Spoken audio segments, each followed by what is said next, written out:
नमस्कार दोस्तों, अगली क्लास हमारी क्लास की मैथ में प्रैक्टिस सेट ही चल रहा है दोस्तों। लेकिन कुछ ऐसी चीजें अच्छे से टाइप के क्वेश्चन लाए हैं। हम ये तो नहीं कह सकते कि हमारे क्वेश्चन फंस जाएंगे, ठीक है, ये कोई नहीं कह सकता है।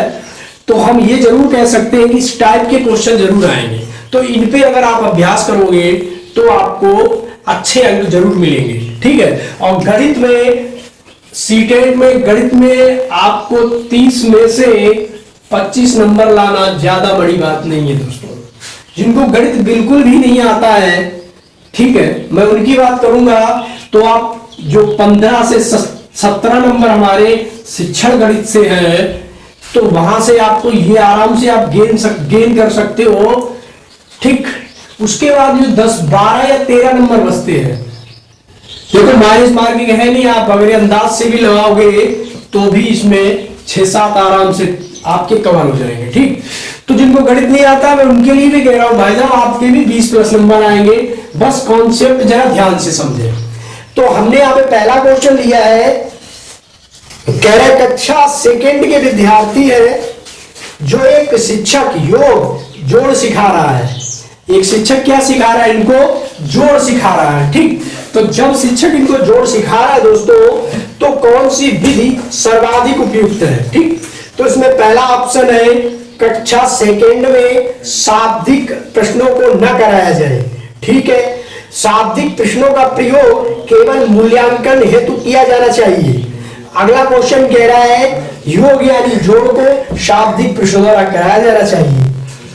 और चौथा ऑप्शन दोस्तों कह रहा है कि शाब्दिक प्रश्नों को अध्याय के अंत में कराया जाना चाहिए।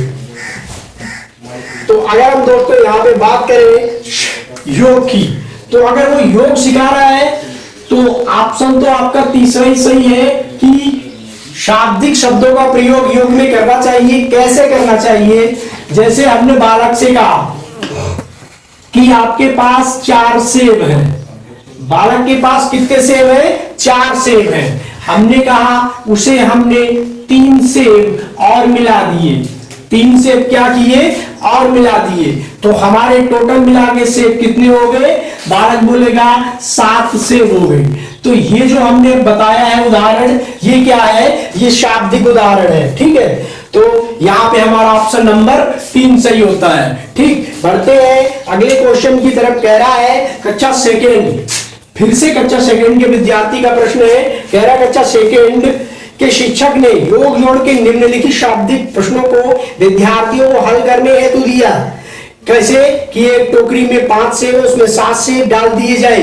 अब टोकरी में कितने सेब है? इस प्रकार शाब्दिक प्रश्न निम्न में से किस मॉडल श्रेणी से संबंधित है? तो ये योग की पुनरावृत्ति है। ये योग की क्या है? योग की पुनरावृत्ति है दोस्तों, ठीक। ये हमारे योग की क्या हो गई? पुनरावृत्ति हो गई, ठीक है। तो इसके अंतर्गत क्या है? योग की पुनरावृत्ति, तीसरा ऑप्शन सही है। चौथा क्वेश्चन कहता है गणित में त्रुटियों, तीसरा क्वेश्चन कहता है कि गणित में त्रुटियों की महत्वपूर्ण भूमिका है। यह कथन गलत है क्योंकि गणित में त्रुटियों का कोई स्थान नहीं है, ऐसा नहीं होता है, ठीक है। त्रुटियां हर जगह होती है, गलतियां किसी भी सब्जेक्ट में हो सकती है। दूसरा कह रहा है गलत क्योंकि त्रुटियां लापरवाही दर्शाती है। ये जरूरी नहीं है कि आपने किसी क्वेश्चन को सॉल्व किया वो गलत हो गया या इसमें कोई पॉइंट गलत हो गया तो आपकी लापरवाही है, नहीं, ठीक। अगला ऑप्शन कह रहा है सही क्योंकि ये बोध कराती है कि बच्चे गणित की अवधारणा की रचना किस प्रकार करते हैं। बिल्कुल सही ऑप्शन है ये हमारा, तीसरा ऑप्शन इसका बिल्कुल सही है, ठीक है। बढ़ते हैं हम नेक्स्ट क्वेश्चन की तरफ। नेक्स्ट क्वेश्चन है हमारा, कह रहा है कि कक्षा 5-4 के विद्यार्थियों को समझने के लिए क्या होता है? समझने के लिए क्या? समझने के लिए 1/10, 1/10, 1/100 से बड़ा है। निम्न में से कौन सी शिक्षण अधिगम सामग्री TLM सर्वाधिक उपयुक्त है? तो दोस्तों ये होती है संख्या चार्ट। ये होती है संख्या चार्ट। तो संख्या चार्ट क्या होता है? इस तरह का मान लीजिए हम एक बॉक्स बनाएंगे, किसी ग्राफ पेपर पे बना सकते हैं, सॉरी चार्ट पेपर पे बना सकते हैं, ठीक। तो अब हमें पहले बताना है कि यहाँ पे हमें इसको डिवाइड करना है इस प्रकार का। ये क्या चीज है, एक है, ये पूरी चीज है एक है। तो हम बालक से कहेंगे हमने दो भागों में बांट दिए, 1/2 1/2। फिर हमने अगली लाइन ली, इनको 3 भागों में बांट दिया, 1/3 1/3 और 1/3। फिर हमने अगली लाइन ली और इसे 4 भागों में बांट दिया, जिसे 1/4 1/4 और 1/4 1/4। और अगली लाइन को हमने 5 भागों में बांट दिया, तो ये एक का 5वां हिस्सा हो गया 1/5। ठीक, तो इस तरह से ये संख्या चार्ट इस तरह बनाया जाता है। ठीक है, तो टीएलएम के लिए सर्वाधिक, टीएलएम के लिए, टीचर लर्निंग मटेरियल के लिए ये सर्वाधिक उपयुक्त है। ऐसा है, सर्वाधिक उपयुक्त। ठीक है दोस्तों, तो यहां पे हो गया हमारा ये चौथा क्वेश्चन। बात करते हैं अगले क्वेश्चन की, जो 5वां है। दो या दो से अधिक दो विमाओं वाली वस्तुओं की मापों क्षेत्रफलों की तुलना करने के लिए निम्नलिखित में से कौन सा एक सर्वाधिक उपयुक्त है? अप्रमाणिक इकाइयों का प्रयोग, आकलन, प्रेक्षण या अध्यारोपण। तो दोस्तों अगर हम बात करें क्षेत्रफल की, जो क्वेश्चन अभी आपकी स्क्रीन पे चल रहा है, तो इसकी बात करें तो क्षेत्रफल में क्या होता है, हमें दो विमाएं जोड़नी पड़ती हैं। जैसे हमने आयत लिया, आयत में क्या होगा, चौड़ाई और लंबाई। ठीक, तो ये दो क्या हो गई, दो विमाएं हो गई या दो भुजाएं, तो विमाएं है। ठीक, अब इनको दर्शाने के लिए प्रेक्षण, प्रेक्षण जो युक्ति है वो सबसे उपयुक्त है। ठीक है, तो इसका आंसर क्या है, जिस वाले ऑप्शन में प्रेक्षण है वो आपका आंसर हो जाएगा। ठीक है, तो ये आपका तीसरा वाला ऑप्शन है जो बिल्कुल सही है। अगले क्वेश्चन को देखते हैं। यहाँ पे जो क्वेश्चन नंबर 6 हमारा कह रहा है कि प्राथमिक स्तर पर गणित की पहेलियां क्या मदद करती हैं। तो दोस्तों आप ही सोच लो कि जब आप गणित को पहेलियों में पढ़ाओगे तो बालक को कितना मजा आएगा। गणित को आप कहानियों में पढ़ाओगे, गणित की कहानी बना के पढ़ाओगे तो बालक बड़े ध्यान से सुनता है। ठीक है, कोई भी बालक हो। ठीक, तो हर तरह के हम भी लोग हैं, देखते हैं। जैसे इमेजिन करिए आपने कोई मूवी देखी, तो मैं गारंटी से कह सकता हूं कि जो व्यक्ति मूवी जिसकी समझ में आती है या जो देखता है, तो लगभग 80 से 90% मूवी उसके दिमाग में बनी रहती है। वो क्यों? क्योंकि हम यहाँ पे क्या प्रयोग कर रहे हैं, श्रव्य और दृश्य सामग्री। ठीक, जो हम सुन रहे हैं वही हम सामने देख रहे हैं। तो इससे दोस्तों क्या होता है, हम लोगों को मूवी पूरी की पूरी याद हो जाती है। ठीक है, तो सरकार ने भी यही काम किया है। ऑनलाइन शिक्षा का दोस्तों यही अर्थ है, इसीलिए हम आपको मोबाइल में पढ़ा रहे हैं। और इसमें सबसे बड़ा फायदा ये है कि आज के जमाने में, इस युग में 2023 में, लगभग मैं गारंटी के साथ ही लगभग कह रहा हूं कि पूरे भारत की बात करें तो 90% लोग तो ऐसे ही होंगे ही जिनके पास एंड्रॉयड मोबाइल घर में एक तो हो गई। ठीक, तो उन बच्चों तक हमारी पहुंच जाए, बस हमारा यही कहना है। ठीक है, तो श्रव्य दृश्य सामग्री, ठीक, तो यहाँ पे हो गई। तो हम बात करते हैं पहेलियों की। तो समस्या सुलझाने के लिए कौशलों को प्रोत्साहित करने में मदद करती है। तो हमारा ऑप्शन नंबर 14 सही हो जाता है। ठीक है, क्योंकि किसी बालक को आप कहानियां से वैसे गणित पढ़ाओगे तो सबको अच्छा लगता है। ठीक है, हमारा क्वेश्चन नंबर 6 है, वो कह रहा है 7 है। ये कह रहा है कि गणितीय संरचना उल्लेख करता है, किसका उल्लेख करता है, गणितीय विचारों को समाहित और संगठित करने की क्षमता को, समस्याओं को सुलझाने की क्षमता को, और गणित प्रश्नोत्तर में भाग लेने के कौशल का, या गणित की कक्षा में बोलने की क्षमता।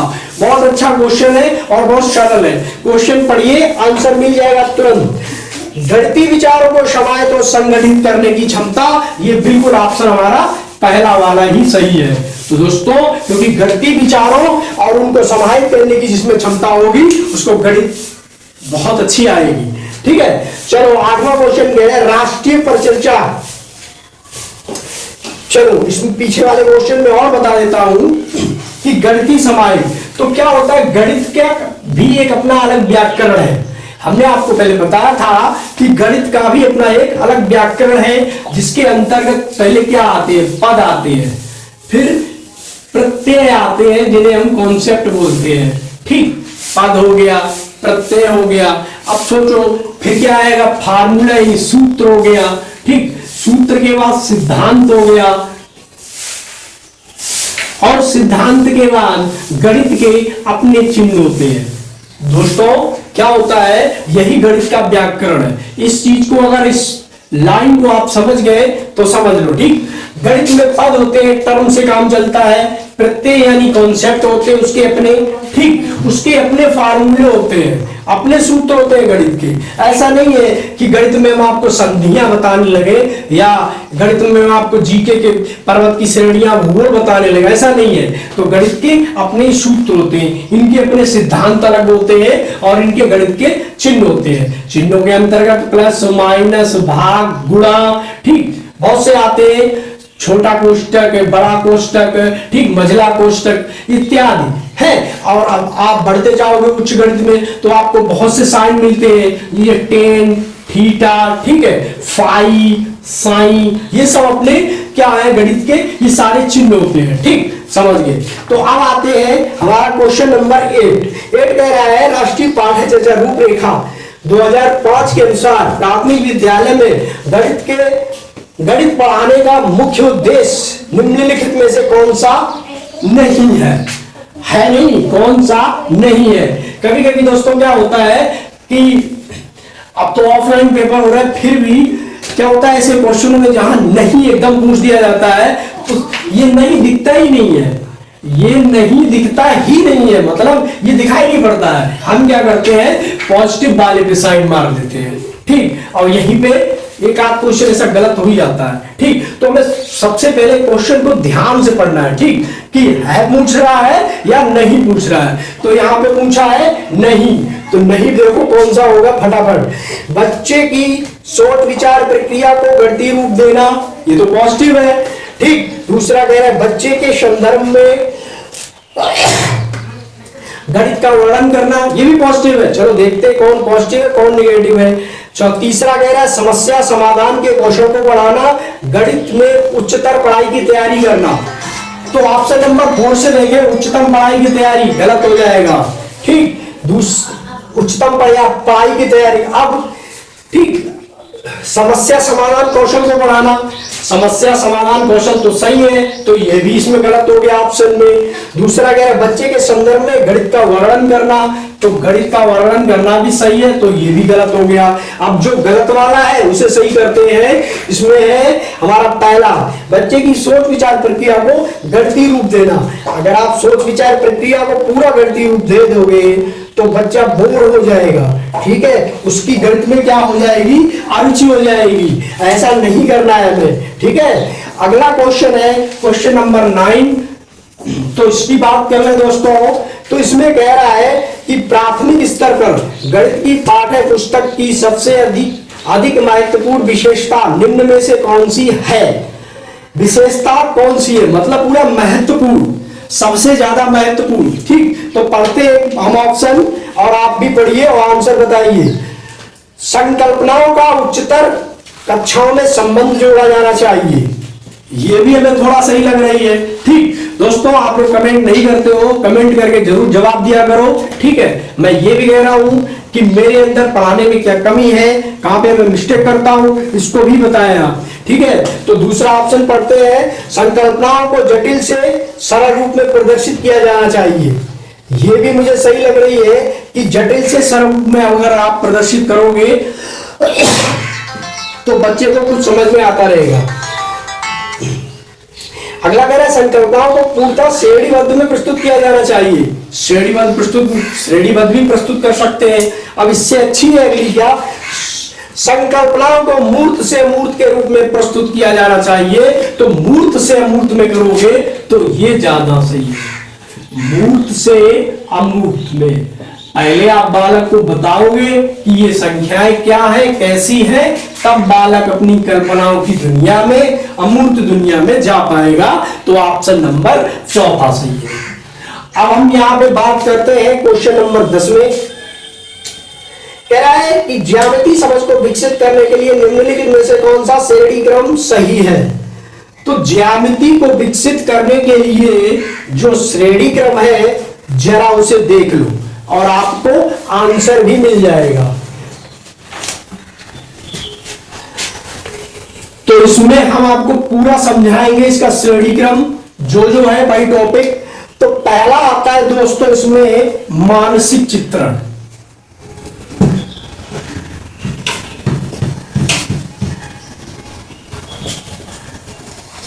अब यहां पे आपको समझना है कि मानसिक चित्रण है क्या चीज। तो मानसिक चित्रण में बच्चा क्या करेगा, चित्रण शब्द तो देखेगा यानी कि आकृतियों की पहचान करेगा, आकृतियों की पहचान। एक तो ये हो गया मानसिक चित्रण में आकृतियों की पहचान करेगा, ठीक। दूसरा हमारा प्रत्यय होता है दोस्तों विश्लेषण। विश्लेषण में बच्चा क्या करेगा, तो विश्लेषण में मतलब क्या होता है, विश्लेषण करना, किसी आकृतियों का वर्णन करना, आकृति का वर्णन करेगा।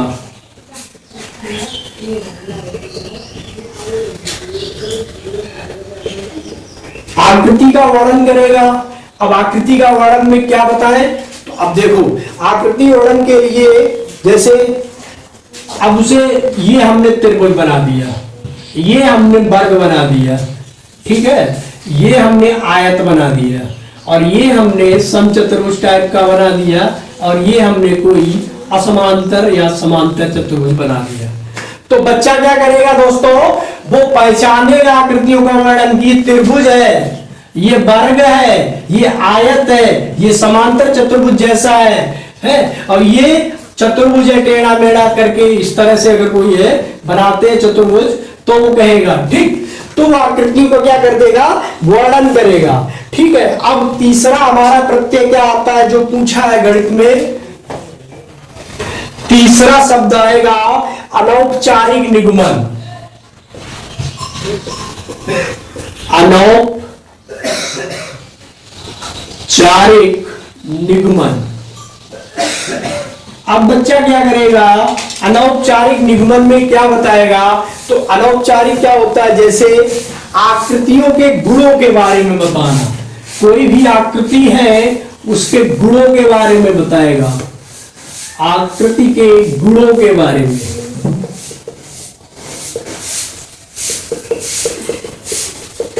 आकृतियों के गुणों के बारे में बताएगा, जैसे क्या बताएगा कि आयत के क्या गुण हैं, आयत क्या है, आयत के गुण।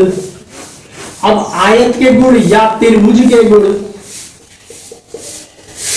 ठीक। तो आयत के गुण में क्या बताएगा कि एक आयत होता है जिसमें क्या होता है, इसमें लंबाई होती है और चौड़ाई होती है, ठीक, जिसमें हम परिमाप ज्ञात कर सकते हैं, इत्यादि चीजें बताएगा। त्रिभुज के बारे में एक 3 कोनों वाला होता है, ठीक है, जिसमें 3 बिंदु होते हैं, इस तरह से बताएगा, ठीक। या समकोण त्रिभुज है तो वो बताएगा कि ये समकोण त्रिभुज है, इसका एक जो कोण होता है वो 90 डिग्री का होता है, इसमें नीचे क्या आधार होता है, लंब होता है और कर्ण होता है, इस बारे में बताएगा। और जो हमारी चौथी चीज आएगी वो क्या है, औपचारिक निगमन।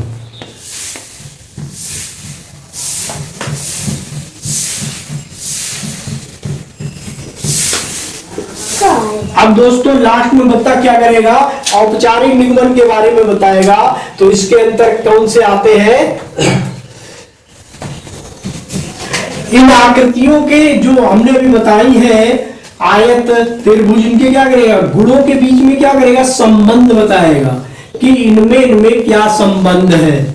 जैसे इनके गुणों के संबंध में लंबाई होती है, चौड़ाई होती है, ठीक है, और ये त्रिभुज है, ठीक, इसका ये कोण है, न्यून कोण है अगर तो वो बताएगा इसका कोण छोटा होता है, न्यून कोण मतलब 90 डिग्री से कम होता है। इस तरह की चीजें बताएगा, इनकी आकृतियों के गुणों के बीच में संबंध बताएगा, जो औपचारिक निगमन से बताएगा। और हमारे प्रश्न में जो अभी पूछा था कि ज्यामितीय समझ को विकसित करने के लिए निम्नलिखित में से कौन सा श्रेणी क्रम सही है, तो दोस्तों जो हमने आपको श्रेणी क्रम दिया है वो बिल्कुल सही है। यानी कि सब अगर ये श्रेणी क्रम में किसमें मिल रहा है, देखो कौन से में मिल रहा है, हमको मानसिक चित्रण। देखो पहले से देखते हैं, पहला वाला मानसिक चित्रण औपचारिक निगमन आ गया बीच में, ठीक, पहला वाला नहीं है। अब दूसरा वाला है मानसिक चित्रण विश्लेषण, विश्लेषण है। फिर तीसरा क्या कह रहा है, अनौपचारिक, अनौपचारिक भी है। फिर क्या कह रहा है, औपचारिक निगमन,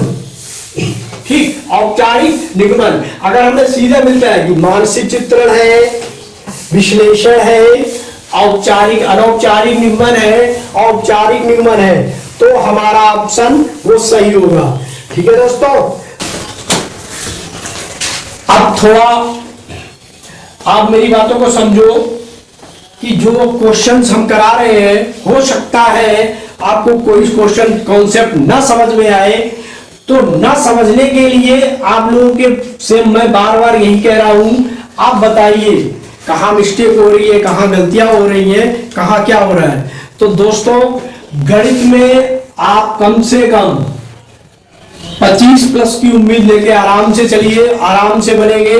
बस पेपर को थोड़ा ध्यान से देखना, पढ़ना। और दूसरी खबर तो आपको चली रही है बीटीसी और बीएड विवाद की, ठीक है, तो इनमें जो विवाद हो रहा है, तो कोर्ट का फैसला बीटीसी की तरफ आया है। तो दोस्तों ये विवाद तो मान लो कोर्ट का है, इसमें कोई कुछ नहीं कर सकता, जो कोर्ट ने कह दिया सो कह दिया, ठीक। तो बीएड वाले थोड़ी निराश ना हो, बहुत से मौके हैं, बहुत से आएंगे, कोई जरूरी नहीं, संशोधन भी हो सकता है, ठीक है। तो आप लोग सबको मैं आपके पेपर के लिए और कल की 15 अगस्त की बहुत बहुत शुभकामनाएं देता हूं। कैरियर कोचिंग सेंटर की तरफ से स्वतंत्रता दिवस की आपको बहुत बहुत शुभकामनाएं। धन्यवाद।